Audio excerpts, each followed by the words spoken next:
سړو دپاره هر قسمه ګوته منه ده، که د سرو وي او که د سپینو وي او که د کاڼو. د سرو زرو استعمال خو ډېر خطرناک دی.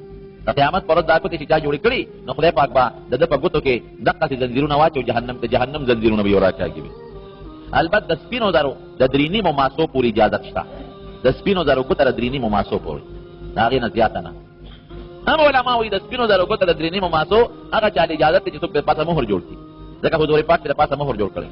او که چا داسې ګوته اچولي او په هغې د الله نوم یې نو دی به غسلخانې ته استنجا دی ته نه داخلوي، دی چې به اودس ماتې له ته دا ګوته به یې بیبي له ورکړه، چې راوبوت بیا به یې وله ورکړه. یو ځل غسلخانې ته لاړ، دا ګوته یې بیبي له ورکړه. یو سرکشه شیطان راغی د سلیمان علیه السلام په شکل، بیبي ته یې ګوته راکړه او خو د سلیمان علیه السلام په شکل ګوته یې ورکړه. شیطان لاړ په تخت شاهي کېناست، شکل د سلیمان علیه السلام او ګوته ورسره د هغې کې خو کمالات دي. بادشاهي یې شروع کړه، ټول خلک یې تابع دی. سلیمان علیه السلام چې د غسلخانې نه راووت، بیبي ته یې ګوته راکړه، وایي ګوته مې در نه کړه څه؟ وایي کله؟ وایي اوس ته رانغلې؟ ته راغلې او ګوته دې غوښته ما درکړه، دوباره یې غواړې؟ بس پوه شو، پوه شو چې کیس خو بل شان شوی دی او ما ته زما هغه سزا جوړ شروع کېدو والا ده چې باروت حکومت روان دی، چې تخت شاهي له ورغې بل سړی د ده په شان ناست دی، چاته یې ځان ور مخکې کړ د سلیمان یم لیونی که روغې سلیمان خو هغه دی چې ناست دی. پوه شو؟ بس الله راونیوم او الله به مې ته انتظام کوي لاړ د دریاب غاړې نه او هلته الله ته جړل شروع کړل، یا الله ما جرم کړی دی، واقعي ما زیاتې کړی دی. ګوره دی ته جرم نو ځکه د معنی کې بوت جوړول جایز او عبادت خو ده نه کوو، نه د په حکم کېده، لیکن وروڼو لوی سړی چې لږه غلطي مو کړي نو الله پرې مضبوطه سزا ورکوي. یونس علیه السلام څه ګناه خو نه وه کړې او د مۍ ګېډې ته خدای پاک ورورسه صرف د الله نه بې مشورې د وطن نه روان شوی و. الله خو منې کړی نو چې مزه جاړي الله ته او جړا کوي او هلته به خلکو مچیمارانو میان به یې نیول، هغې سره به یې خپل ګذري اوقات کوو، هغې به ورسره ډوډۍ موډۍ کب ورکړه، ځان له به یې پوخ کړو، هغې سره به یې خدمت هم کوو او په جړا سره.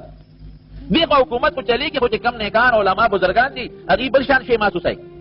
هغې وایي دا خو هغسې حکومت نه دی لکه څنګه چې مخکني حکومت و. سړی هغه سړی د سلیمان علیه السلام، هغې خو چې د عمره دی، پیریان هغسې تابع دي، کار هغسې نه د ګناه اډرونه چالو کېږي، مخکې د نیکۍ د ګناه اډر چلېږي، دا وکړې دا وکړې دا وکړې. بیبیانې هم پوه وې، بیبیانې خو پوه شوې چې شی بل چا وړی دی، اوس مداخلت هم نه کېږي.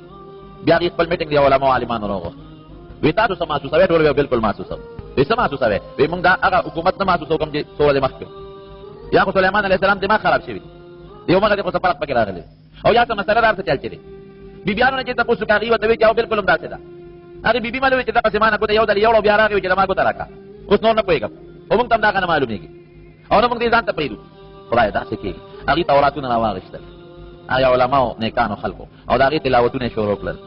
بس چې دا شیطان پوه شو چې اوس خو ګېرېدو والی نو د هغه تخت نه والوت لاړ او ګوته یې په دریاب کې وغورځوله. مطلب یې دا و چې که دا ګوته سلیمان علیه السلام له په ګوته ورله خو بیا موږ تابع یو، راشه دریاب کې به وغورځوم نو کم از کم موږ به د غضبه خلاص شو که نه.